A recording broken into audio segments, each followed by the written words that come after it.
Ito na mga bossing, at ready na natin siyang maibenta. Para sa mga naghahanap po dyan ng 7-seater na SUV gasoline engine, ito mga bossing, 2021 Mitsubishi Expander Cross. Pakita ko po muna sa inyo guys.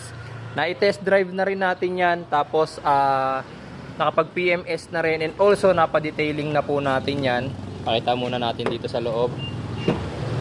Ayan. Mileage natin mga bossing, 26,000 kilometers. Kasa maintained with Kasa records po yan mga bossing. Tapos original leather seat, dalawa po ang original keys niyan. Makikita niyo rito sa sidings. Bagong ano na rin po to mga bossing ha. Bagong detailing na rin po. Ayan, makikita po ninyo. Kahit dito sa likod. Original leather seat niya po yan. Ayan. Mga gulong natin mga boss, makakapal pa. Dahil nga 26,000 kilometers pa lang po natatakbo. Ayan, malalim na malalim pa po yan. Gulong niya rin po is Dunlop N-Save. Ayan. Dito sa likod mga boss, pakita ko rin po sa inyo.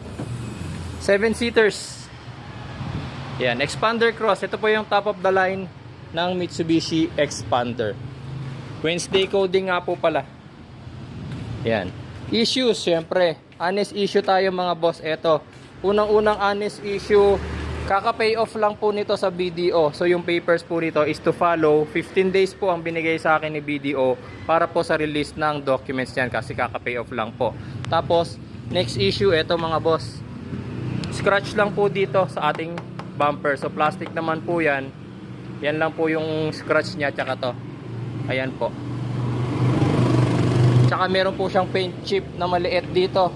Ito naman ay cover lang naman nung sa tow hitch nya. Ito. Yan po. Tapos wala na pong iba. Yung iba mga hairline scratches or minor scratches na lang naman po. Yan, wala na po kayong makikitang issue dyan. Pwede po kayo magsama ng kahit na sinong mekaniko na gusto ninyong mag-check, scan, test drive. Pwede po. Transparent po tayo sa mag-check nito. Pwede nga rin po pala ito mga bossing, cash and financing. Tumatanggap din po tayo ng trade-in mga bossing. Kung ano po sasakyan nyo to trade-in nyo, pwede rin po yun mga boss. Para po sa mga making interested mga boss, ang asking price po natin dito is 838,000. Negotiable upon viewing po mga boss. Upon viewing po yung ating pagtatawaran. Tapos pwede na rin po naming sagutin mga bossing yung transfer of ownership.